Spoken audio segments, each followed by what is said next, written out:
Hello friends, स्वागत है आप सभी का हमारे YouTube channel goal to success में। फ्रेंड्स, अगर आप चैनल पर नए हैं और आपने अभी तक चैनल को सब्सक्राइब नहीं किया है तो प्लीज़ चैनल को ज़रूर सब्सक्राइब कर लें। चैनल का नाम है गोल टू सक्सेस एंड इस वीडियो को जितना हो सके ज़्यादा से ज़्यादा लोगों के साथ शेयर भी ज़रूर करिएगा। तो चलिए स्टार्ट कर लेते हैं वीडियो।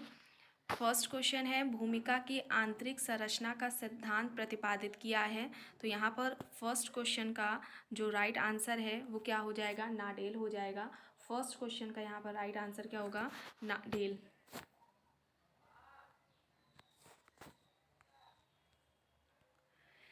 नेक्स्ट क्वेश्चन है, इनमें से कौन सा सही सुमेलित नहीं है? ठीक है, तो अपने वंशानुक्रम समूह के बाहर से जीवन साथी के लिए चेष्टा करनी चाहिए। ठीक है, तो ये बहिर्विवाह होगा। उच्च जाति की स्त्री निम्न जाति के पुरुष से विवाह कर सकती है तो प्रतिलोम विवाह। अपनी जाति के अंदर ही विवाह करना अंतर्विवाह, बिल्कुल सही। उच्च जाति की पुरुष निम्न जाति की स्त्री से विवाह कर सकते हैं, यह प्रतिलोम विवाह।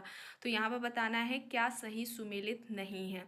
तो सेकंड क्वेश्चन का यहाँ पर राइट आंसर क्या हो जाएगा? ऑप्शन डी हो जाएगा। नेक्स्ट क्वेश्चन है, इनमें से क्या सही सुमेलित है? तो थर्ड क्वेश्चन के आंसर की बात की जाए तो यहाँ पर जो कृषक संघर्ष है वो AR देसाई ने दिया हुआ है। ठीक है, कृषक संघर्ष AR देसाई ने दिया हुआ है। यहाँ पर थर्ड क्वेश्चन का राइट आंसर ऑप्शन सी हो जाएगा। ठीक है, रॉबर्ट रेडफील्ड की बात करें तो उन्होंने जो कृषक समाज है उसको अवशिष्ट श्रेणी में रखा है। इम्पॉर्टेंट फैक्ट है, इसे नोट कर लीजिएगा। रेडफील्ड ने कृषक समाज को अवशिष्ट श्रेणी में रखा है और इन्होंने जो रूरल कम्युनिटी थी यानी ग्रामीण समुदाय था उसको लघु समुदाय बताया। ठीक है, ग्रामीण समुदाय क्या है? लघु समुदाय है। किसने कहा? रेडफील्ड ने। और जो कृषक समाज है उसको अवशिष्ट श्रेणी में रखा था रेडफील्ड ने। ठीक है, तो यहाँ पर थर्ड का राइट आंसर ऑप्शन सी होगा। नेक्स्ट है, अविकसित के बजाय अल्प विकसित शब्द का इस्तेमाल किसने किया है? तो यहाँ पर फ्रैंक राइट आंसर हो जाएगा ऑप्शन ए। नेक्स्ट है, द एंटीनोमीज ऑफ क्लासिकल थॉट, ये जो बुक है वो किसने लिखी है? तो यहाँ पर Alexander right answer option A होगा। नेक्स्ट है, तीसरी दुनिया के देशों की समस्याएं यूरोप और संयुक्त राज्य अमेरिका के साम्राज्यवाद और व्यापार प्रभुत्व द्वारा सृजित हैं, यह कहा है। ठीक है, ऐसा किसका कहना है? तो यहाँ पर फ्रैंक होगा, ऑप्शन ए यहाँ पर राइट आंसर हो जाएगा सिक्स्थ क्वेश्चन का। नेक्स्ट है, सामाजिक विचलन का सिद्धांत बनाते समय व्याख्यात्मक कारकों जो कार्यात्मक विश्लेषण की विशेषता सूचक हैं यानी कि सांस्कृतिक लक्ष्य और संस्थानिक मानदंडों का उपयोग किया है। तो ऐसी बात करने वाले कौन हैं? मर्टन, पार्सन्स, दुर्खीम या फिर हीगल। तो यहाँ पर राइट आंसर मर्टन हो जाएगा। मर्टन इंपॉर्टेंट है, नेट के एग्जाम में आपके मर्टन से रिलेटेड दुर्खीम, मार्क्स, पार्सन्स, ठीक है, कोजर, डेहरेनरॉफ, कुछ ऐसे इंपॉर्टेंट थिंकर्स हैं जिनसे हर बार क्वेश्चंस एग्जाम में पूछे जाते हैं। मर्टन की बात की जाए तो इनके जो इंपॉर्टेंट कॉन्सेप्ट्स हैं जो कि आपको पहले भी बताए जा चुके हैं, भूमिका पुंज का हो जाएगा, मिडिल रेंज थ्योरी हो जाएगी, मध्य अभिसीमा का सिद्धांत, रेफरेंस ग्रुप, संदर्भ समूह का सदस्यता या असदस्यता समूह का कॉन्सेप्ट दिया हुआ था, प्रकट या अप्रकट प्रकार की बात भी इन्होंने ही की थी मर्टन ने। ठीक है, ये कुछ इंपॉर्टेंट फैक्ट्स हैं, इन्हें याद करिएगा। और आप अगर चैनल से पहले भी जुड़े हुए हैं तो आपको ये पहले भी बताया जा चुका है। ठीक है, तो यहाँ पर सेवन्थ का राइट आंसर क्या हो जाएगा? Option A. नेक्स्ट है, जनसंख्या का अध्ययन करने के लिए सोशल कैपिलरिटी का जो कॉन्सेप्ट है ना वो किसने दिया हुआ है? तो यहाँ पर एट्थ क्वेश्चन का राइट आंसर ए ड्यूमा हो जाएगा। एट्थ क्वेश्चन का राइट आंसर ऑप्शन ए हो जाएगा। अच्छा, माल्थस को जो जनानकी है, ठीक है, डेमोग्राफी है, उसका जनक माना जाता है। अगर क्वेश्चन में आता है कि आधुनिक युग में जनानकी जो विज्ञान है ना, डेमोग्राफी है, उसके जनक कौन माने जाते हैं आधुनिक युग में? ठीक है, तो जॉन ग्रांट को आप टिक करेंगे। ठीक है, जॉन ग्रांट को आप टिक करेंगे। और एक क्वेश्चन पूछा जाता है कि जनसंख्या का जो आहार सिद्धांत है, डाइट थ्योरी है, वो किसने दी हुई है? तो वो डबल डे ने दी हुई है, आपको पहले भी बताया गया है। ठीक है, यहाँ पर एट्थ क्वेश्चन का राइट आंसर ऑप्शन ए होगा। नेक्स्ट है, यह कथन किसका है कि भारत में परिवर्तन की दिशा परंपरा उन्मुखीकरण से आधुनिकीकरण की ओर रैखिक विकासात्मक रूप निरूपित करती है? तो ऐसा कहना योगेंद्र सिंह का या फिर श्रीनिवास, आंद्रे बित्ते या फिर एम सिंगर, किसका कहना है? तो योगेंद्र सिंह, ऑप्शन ए यहाँ पर राइट आंसर हो जाएगा। ठीक है, ऑप्शन ए यहाँ पर राइट आंसर हो जाएगा। और अगर बात करें कि सामाजिक परिवर्तन की, ठीक है, अगर परिवर्तन के कारकों की बात करी जाए, सामाजिक परिवर्तन के कौन से कारकों की बात किस थिंकर ने की हुई है, तो सांस्कृतिक कारक, ठीक है, सामाजिक परिवर्तन के जो सांस्कृतिक कारक हैं उनकी बात ऑर्गबन ने की है। नोट करिए, फैक्ट इंपॉर्टेंट है, सांस्कृतिक कारक, ठीक है, सामाजिक परिवर्तन का जो सांस्कृतिक कारकों की बात करने वाले ऑर्गबन है। जो सामाजिक परिवर्तन है उसका जो कारक है, प्रौद्योगिकी कारक, उसकी बात किसने की है? वेबलिन ने की है। आर्थिक कारक की बात किसने की है? मार्क्स ने। धर्म जो सामाजिक परिवर्तन का कारक माना है, धर्म को किसने? वेबर ने। ठीक है, और जनसंख्यात्मक कारक की बात किसने की है? माल्थस व सैडलर ने। इंपॉर्टेंट है, इसे नोट कर लीजिएगा। ठीक है, जनसंख्यात्मक कारक जो कि सामाजिक परिवर्तन है उसका कारक माना जनसंख्यात्मक को, ऐसा किसने? माल्थस और सैडलर ने। ठीक है, यहाँ पर 9th का राइट आंसर ऑप्शन ए है। नेक्स्ट है, मुक्त एवं प्रतिबंधित समाज शब्द का सबसे पहले सर्वप्रथम प्रयोग किसने किया? तो यहाँ पर कॉल पॉपर हो जाएगा, बी ऑप्शन यहाँ पर राइट आंसर होगा। नेक्स्ट है, आर्थिक विकास का संरचनात्मक विभेदीकरण मॉडल प्रतिपादित किया है। आर्थिक विकास का संरचनात्मक विभेदीकरण का जो मॉडल है वो किसने दिया है? तो 11th क्वेश्चन का यहाँ पर राइट आंसर क्या होगा? नील जे स्मेल्सर, यानी ऑप्शन ए यहाँ पर राइट होगा। नेक्स्ट है, पेंशन भोगियों के स्वर्ग से भारत की सिलिकॉन वैली के रूप में परिवर्तित हो गया है। तो यहाँ पर Bengaluru right answer option D हो जाएगा 12th का। नेक्स्ट क्वेश्चन है, भारत का पहला वैज्ञानिक प्रजाति वर्गीकरण करने का प्रयास किया है। तो हर्बर्ट रिजले यहाँ पर 13th क्वेश्चन का राइट आंसर ऑप्शन ए हो जाएगा, काफ़ी बार एग्जाम में पूछा गया है।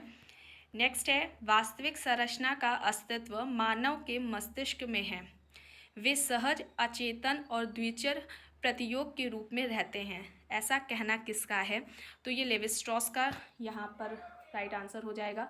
लेविस्ट्रॉस ऑप्शन बी होगा यहाँ पर। नेक्स्ट है, मानव क्रियाओं से संबंधित विज्ञान नैतिक विज्ञान है। जो मानव क्रियाओं से संबंधित विज्ञान है उसे नैतिक विज्ञान बताया, ऐसा किसने? तो ए आर लाउच यहाँ पर राइट आंसर हो जाएगा, ऑप्शन ए हो जाएगा। ठीक है, यहाँ पर राइट आंसर क्या हो जाएगा? ऑप्शन ए हो जाएगा। नेक्स्ट है, संस्कृति और व्यक्तित्व को भारतीय संदर्भ में समझने के लिए, ध्यान दीजिएगा, संस्कृति और व्यक्तित्व को भारतीय संदर्भ में समझने के लिए अपने दृष्टिकोण को मार्क्सियोलॉजी नाम दिया है। ठीक है, मार्क्सियोलॉजी नाम दिया है किसने? दुर्खीम, वेबर ने, डीपी मुखर्जी ने या फिर फेडरिक एंजल्स ने। तो यहाँ पर जो 16th क्वेश्चन है उसका राइट आंसर क्या हो जाएगा? ऑप्शन सी हो जाएगा, डीपी मुखर्जी हो जाएगा। डीपी मुखर्जी की कुछ इंपॉर्टेंट बुक्स की बात करी जाए तो बेसिक कॉन्सेप्ट्स इन सोशियोलॉजी हो जाएगा, personality and the social science हो जाएगा, मॉडर्न इंडियन कल्चर हो जाएगा। ठीक है, नोट कर लीजिए, basic concepts in sociology. Second book है important, personality and the social science. Third है modern Indian culture, a sociological study and most important diversities. कई बार एग्जाम में पूछी गई है। ठीक है, तो इसे नोट कर लीजिएगा और याद कर लीजिएगा। यहाँ पर 16th क्वेश्चन का राइट आंसर ऑप्शन सी हो जाएगा। नेक्स्ट है, rural development putting the last first, ये जो बुक है वो किसने लिखी है? तो 17th क्वेश्चन का राइट आंसर यहाँ पर रॉबर्ट चेम्बर्स हो जाएगा। राइट आंसर ऑप्शन ए है। नेक्स्ट है, natural and political observation on the bills of morality. ठीक है, ये जो बुक है वो किसने लिखी है? तो यहाँ पर जो 18th क्वेश्चन है उसका right answer John Grant, option B हो जाएगा यहाँ पर राइट आंसर। नेक्स्ट है, सहभागी तथा असहभागी अवलोकन की जो अवधारणा है उसको प्रारंभ किसने किया? ठीक है, किसने स्टार्ट किया है सहभागी तथा असहभागी अवलोकन का जो कॉन्सेप्ट है? तो एडवर्ड लिडमैन हो जाएगा यहाँ पर, ऑप्शन ए यहाँ पर 19th क्वेश्चन का राइट आंसर हो जाएगा। नेक्स्ट है, सामाजिक संघर्ष हमेशा विनाशकारी नहीं होता है बल्कि यह समन्वयी भूमिका भी निभाता है। तो ऐसा किसका कहना है? 20th क्वेश्चन है जो उसका राइट आंसर क्या होगा? Louis Coser. ठीक है, कोज़र हो जाएगा। इन्होंने संघर्ष का प्रकारात्मक सिद्धांत दिया था और एग्जाम में काफ़ी बार पूछा गया है। याद रखिएगा क्वेश्चन क्या कह रहा है, सामाजिक संघर्ष हमेशा विनाशकारी नहीं होता है बल्कि यह समन्वयी भूमिका भी निभाता है। तो ऐसा मानना कोज़र का है, ऑप्शन ए यहाँ पर राइट है। नेक्स्ट है, इनमें से किस पूंजी की बात बोर्दियो द्वारा नहीं की गई है। तो यहाँ पर जो राइट आंसर होगा वो आपका व्यावसायिक पूंजी होगा, इसकी बात नहीं की, बाकी तीनों पूंजियों की बात उन्होंने की है। नेक्स्ट क्वेश्चन है, ऑक्सफोर्ड डिक्शनरी ऑफ सोशियोलॉजी को संपादित किया है किसने। तो यहाँ पर राइट आंसर गॉर्डन मार्शल हो जाएगा, ऑप्शन ए यहाँ पर राइट आंसर हो जाएगा। नेक्स्ट क्वेश्चन है, लोकाचार कुछ भी उचित ठहरा सकते हैं तथा कुछ की भत्सना होने से बचा सकते हैं, ऐसा किसने कहा है। तो यह समनर का कहना है, यहाँ पर राइट आंसर ऑप्शन ए होगा। नेक्स्ट है, सहयोग के 4 प्रकारों स्वाभाविक, परंपरागत, निर्देशित एवं संविदात्मक का वर्णन किया है। ठीक है, सहयोग को 4 प्रकारों में विभाजित किया। एक है प्रकार स्वाभाविक सहयोग, परंपरागत सहयोग, निर्देशित सहयोग और संविदात्मक सहयोग। तो ऐसा करने वाले कौन है, ठीक है, किसने इन टाइप्स की बात की है। तो यहाँ पर राइट आंसर क्या होगा आपका, निस्बेट हो जाएगा। यहाँ पर राइट आंसर ऑप्शन ए हो जाएगा, निस्बेट। ग्रीन ने कितने सहयोग की बात की है सहयोग की, 3, प्राथमिक सहयोग, द्वितीयक सहयोग और तृतीयक सहयोग। मैकेवेल पेज ने कितने सहयोग के बताए हैं टाइप, 2 बताए थे, प्रत्यक्ष सहयोग और अप्रत्यक्ष सहयोग। और अगर ऑगबन निम्कोफ की बात आती है तो इन्होंने जो सहयोग के प्रकार बताए हैं वो 3 बताए हैं, समान सहयोग, मित्रवत सहयोग और विभेदीकृत सहयोग। ठीक है, नोट कर लीजिएगा, ऑगबन निम्कोफ ने 3 बताए हैं सहयोग के प्रकार, समान सहयोग, मित्रवत सहयोग और विभेदीकृत सहयोग। मैकेवेल ने 2 बताए हैं सहयोग के प्रकार, प्रत्यक्ष और अप्रत्यक्ष सहयोग। ग्रीन ने प्राथमिक, द्वितीयक और तृतीयक सहयोग की बात की है। ठीक है, यहाँ पर राइट आंसर हो जाएगा निस्बेट।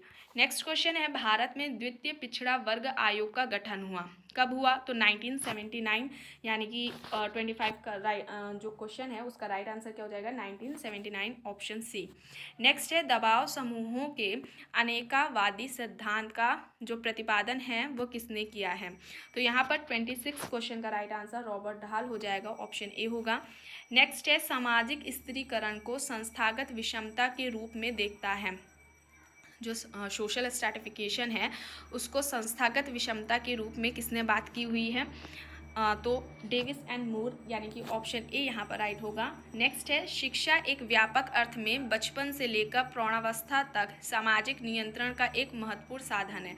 तो ऐसा मानना किसका है, बोटोमोर का है। ठीक है, यहाँ पर राइट आंसर 28 का ऑप्शन ए होगा।